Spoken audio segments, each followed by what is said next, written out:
Viewer discretion is advised. This video contains details related to violent crime allegations. It's just after 5 a.m. in downtown Atlanta. The city's barely awake, but one of the most high-profile shootings in rap history is about to take place. Outside the Varsity, a landmark fast food spot near Georgia Tech, a man is gunned down in the parking lot.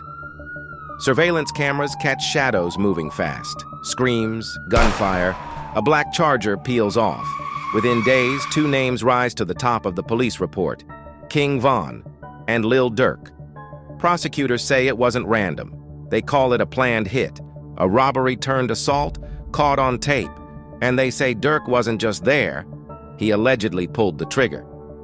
Chicago-based rapper is expected to turn himself into Atlanta police at any time over a gang-related shooting. Derek Banks, also known as Lil Durk, is facing charges related to the shooting, and a 23-year-old man was shot in the Varsity parking lot after an argument. From chart-topping Billboard hits to felony charges, in a matter of hours, Lil Durk went from rising star to wanted man.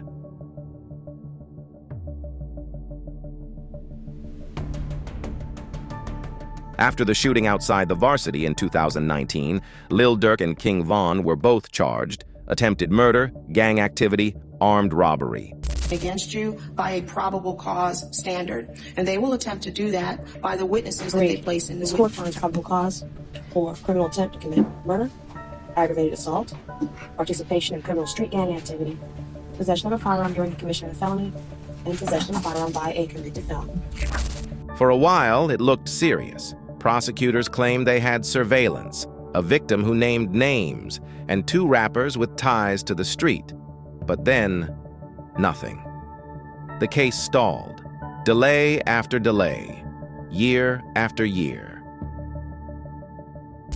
Durk was out on bond, still dropping music, still climbing the charts, still showing up to court.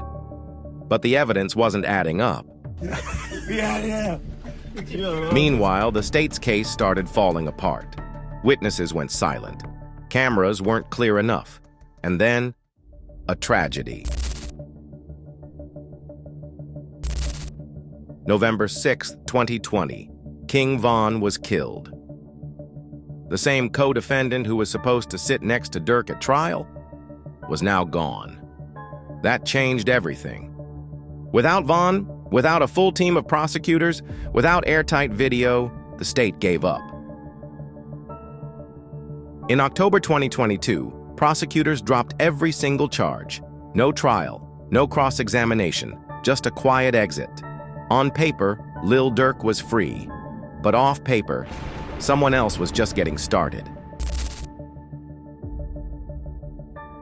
When King Von died in November 2020, the streets felt it. OTF felt it.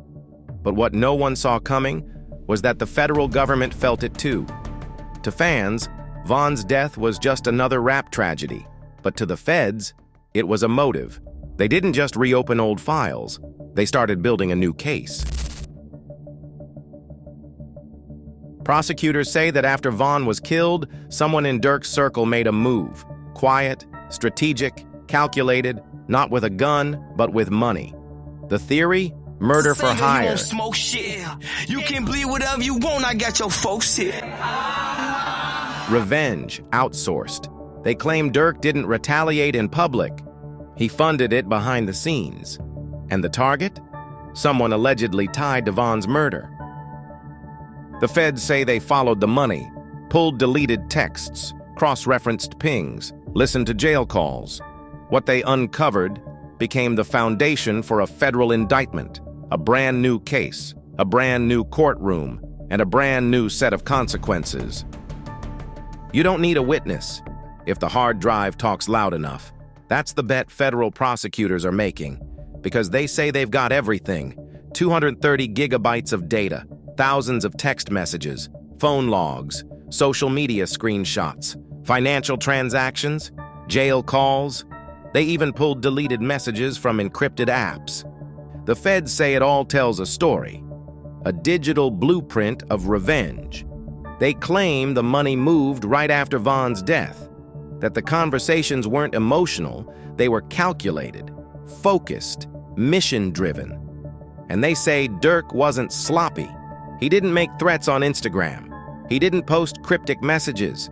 But the people around him, they did just enough to get noticed.